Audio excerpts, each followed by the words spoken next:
Caldas Novas já foi uma cidade muito familiar, aquele lugar gostoso de se levar os filhos. Só que com o tempo, as festas, os shows, os festivais sertanejos, a cidade foi se tornando cada vez mais boêmia e os valores foram sendo completamente invertidos.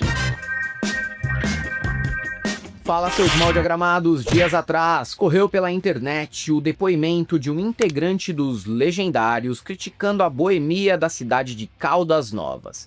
Caldas representa bem a contradição no coração da direita brasileira, ao mesmo tempo que é uma cidade turística, marcada pelas fontes termais, sendo um ponto tradicional de descanso das famílias do Centro-Oeste, também se tornou uma cidade cheia de lascívia e pecado, especialmente em função do festival de música sertaneja Caldas Country. Basta ir ao Xvideos para constatar que não são só as águas termais do pacato município do Sudeste goiano que pegam fogo.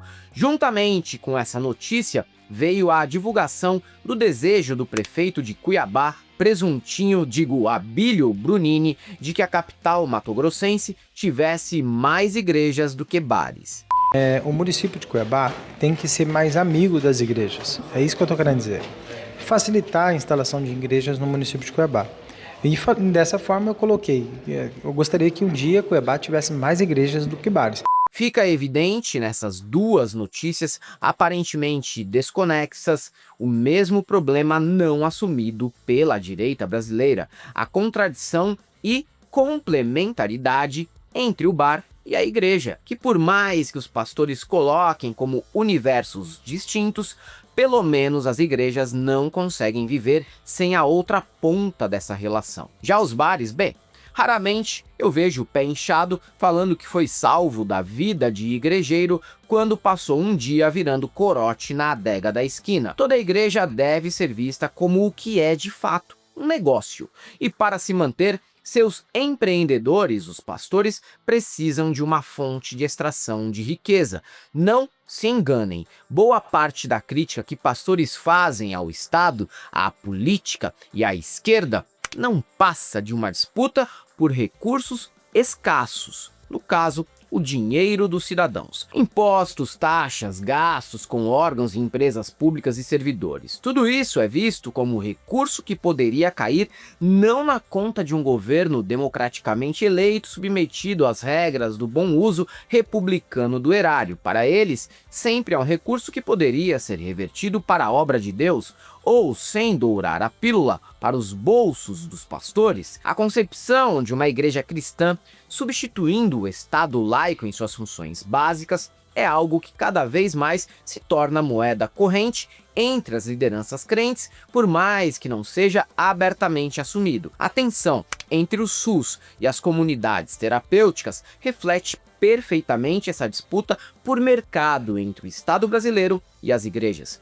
Muito do que se declara como luta contra a corrupção e melhor gestão de recursos públicos é apenas entes privados e religiosos desqualificando a política para poder oferecer sua hipotética honestidade santa e, claro, a sua chave Pix. Imposto é roubo, mas se tiver o nome de dízimo, vira bênção. Sabe as corriqueiras críticas contra o Bolsa Família que algumas lideranças evangélicas por vezes soltam? Ou mesmo a crítica automática ao Lula e ao PT? Imagina se o governo federal resolve descontar o dízimo automaticamente do Bolsa Família de todo fiel evangélico. O Malafaia ia cantar Lula lá pro resto da vida. O orçamento previsto com o Bolsa Família em 2025 é de 160 bilhões de reais. Aí é só fazer as contas, né? O cálculo dessas figuras nunca é puramente religioso. Em seu livro de 1997, Evangélicos em Crise, Paulo Romero narra a história de um pastor que é questionado por um colega por estar enganando fiéis na reforma da sua igreja. A resposta desse pastor, bom, se eu seguir a Bíblia em tudo, não consigo fazer nada aqui na igreja. A expansão evangélica, evidentemente, não é apenas um maligno plano mercadológico de pastores hipócritas, mas, ao mesmo tempo, não deixa de ser um plano de expansão empresarial que tem o crente como seu principal ativo. Veja bem, batizar o adulto não é apenas uma questão teológica, afinal de contas, Como expandir seu negócio se sua fonte de renda está limitada a recém-nascidos ou crianças? Assim como Cristo aceita qualquer um que o aceite, a igreja deve buscar e aceitar o Pix de qualquer um, independentemente da idade. Toda pregação dentro do metrô pode ser vista como um ato heróico de salvar almas em um mundo decaído no pecado, mas pode ser visto também como uma ação de captação de clientes.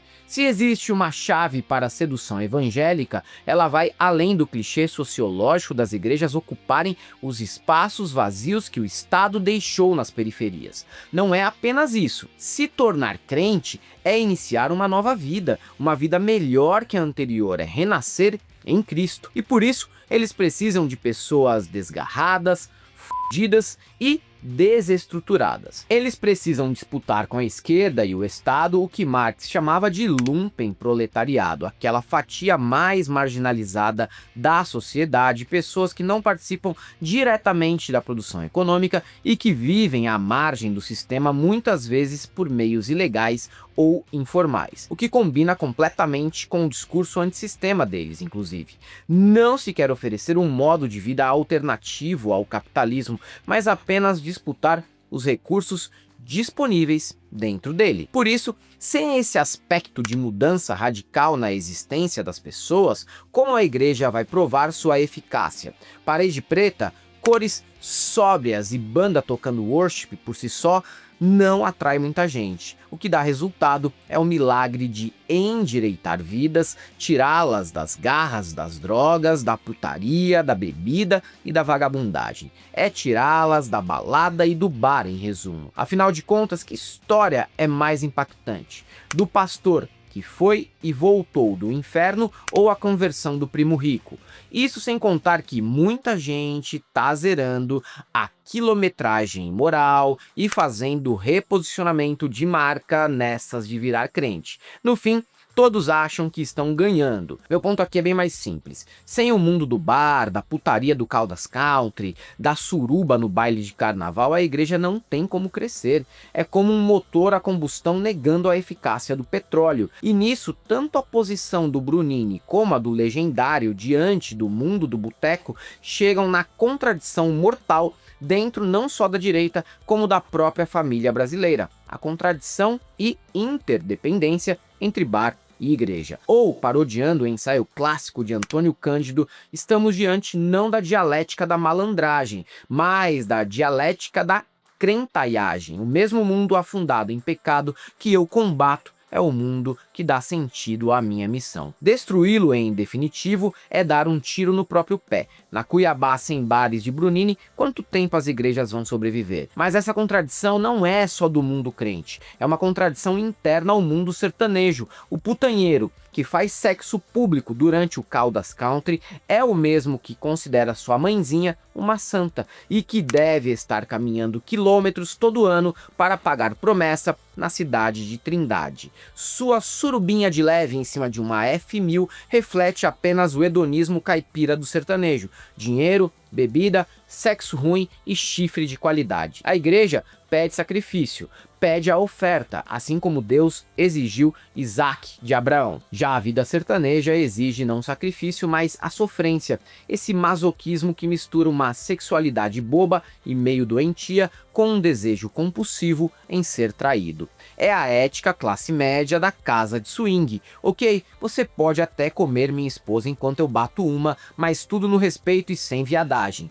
Antes, leia o manual do nosso grupo no sigilo, porque bagunça e vagabundagem é coisa de esquerdista. Interessante como os fetiches sertanejos são relidos no mundo crente. Bebida? Não. O crente desconta as mágoas na comida. Jesus deveria ter transformado água em refri e coxinha, segundo alguns evangélicos. Quem tem parente crente sabe como é. O que não gasta em cachaça, eles consomem em picanha. Traição, o que é visto como o ápice sublime da relação no sertanejo, é visto como algo que acontece, mas que Deus pode curar a família diante dessa mancha. A tensão não resolvida entre o bar e a igreja no mundo evangélico só reflete o destino de todo tipo de mentalidade fascista. Quando o inimigo é derrotado, resta buscar pelos inimigos internos. Imagine o Brasil com uma figura como Sóstenes Cavalcanti como presidente. Vocês acham que num país dominado completamente pelos evangélicos,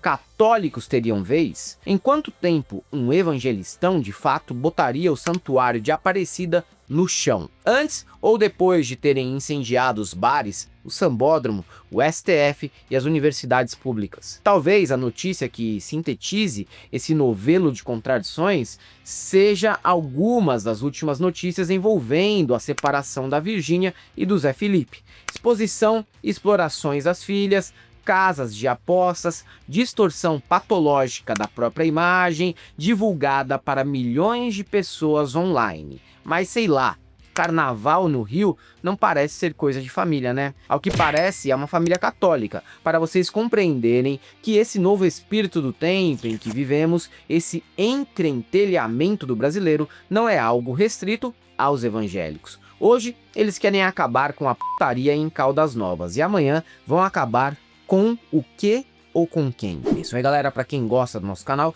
nós temos nosso apoio, seja membro Pix e Conta Jurídica, caso vocês queiram e possam fazer uma colaboração para que a gente continue por aqui produzindo conteúdo para vocês. Sigam a gente também em outras redes sociais como Instagram, Facebook, Twitter, TikTok, Threads e Blue Sky. E para todos aqueles que acreditam que Caldas Novas nem merecia tamanha defesa do canal Galãs fez, só temos uma coisa para te dizer. Talvez você tenha até razão, mas antes a gente defender isso do que o evangelistão, certo? Então não podemos deixar barato, não passarão. É nóis.